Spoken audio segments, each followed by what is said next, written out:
বাংলাদেশ ছোট হতে পারে কিন্তু বাংলাদেশ দুর্বল না। কথা বলুন ঠিক কিনা?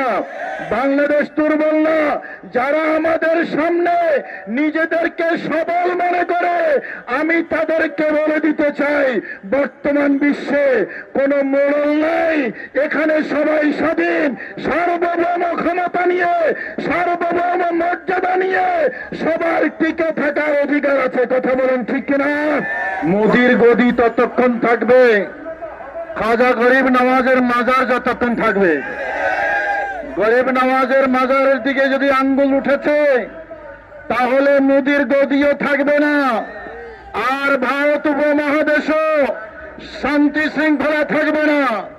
আমাদের দেশ বাংলাদেশ স্বাধীন রাষ্ট্র, এই দেশের দিকে যদি কেউ আঙ্গুল তোলে, এই দেশের মানুষ কখনোই আধিপত্যবাদের সামনে মাথা নত করে নয়, ভবিষ্যতে ইনশাল্লাহ করবে না।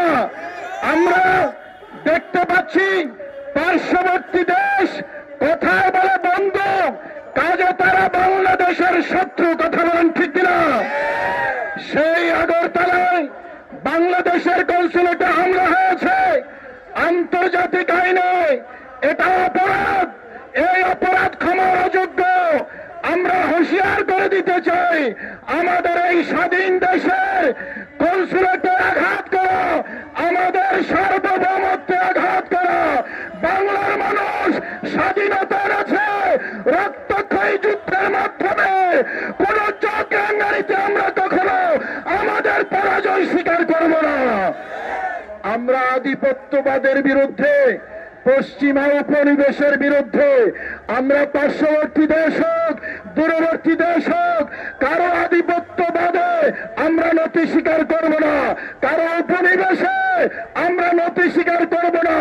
বাংলাদেশের প্রতি ইঞ্চি জায়গা আমরা আমাদের রক্ত দিয়ে রক্ষা করব ইনশাআল্লাহ।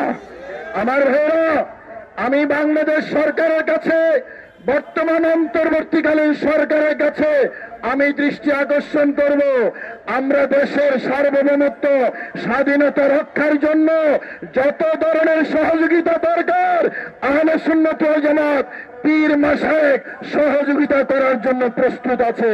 তবে একটা সতর্কবাণী আছে। আমরা দেখতে পাচ্ছি বাংলাদেশের বিভিন্ন জায়গায় মাজারে হামলা হয়েছে, সরকার নীরব আছে। দরবারে হামলা হয়েছে, সরকার নীরব আছে। মসজিদে আগুন দেওয়া হয়েছে, একজনও গ্রেপ্তার হয় নাই। আমরা সতর্কবাণী উচ্চারণ করতে চাই, এই দেশের মানুষ দরবারি হোক আর দরবারের বাহিরের হোক, মসজিদের হোক আর মসজিদের বাহিরের হোক, মুসলমান হোক আর মুসলমান হোক, সবার সম্মান নিয়ে বেঁচে থাকার অধিকার আছে। কথা বলেন ঠিক কিনা? সেই বিভিন্ন জায়গায় দরবারে হামলা হয়েছে, এখনো একজন মানুষও গ্রেপ্তার হয় নাই। তার মানে কি দরবারে মাজারে হামলা করা আমাদের দেশে আইনগত বৈধতা পেল নাকি? আমার ভাইরা মনে রাখবেন, মন্দিরে হামলা হলে আপনাদের ঘুম হারাম হয়ে যায়, দরবারে হামলা হলে আপনারা ল্যাপটপ গায়ে দিয়ে ঘুমান, এই ঘুম বেশি দিন থাকবে না। আমরা সরকারের কাছে আহ্বান জানাতে চাই, আমরা সহযোগিতার আশ্বাস দিচ্ছি, যারা মাজারে হামলা করেছে তাদেরকে গ্রেপ্তার করুন, যারা দরবারে হামলা করেছে তাদেরকে গ্রেপ্তার করুন, যারা মসজিদে হামলা করেছে তাদেরকে গ্রেপ্তার করুন। এই দেশের কোটি কোটি তরিকতপন্থী মানুষ আপনাদেরকে সহযোগিতা করবে, আপনাদেরকে সমর্থন করবে। কথা বলেন ঠিক কিনা?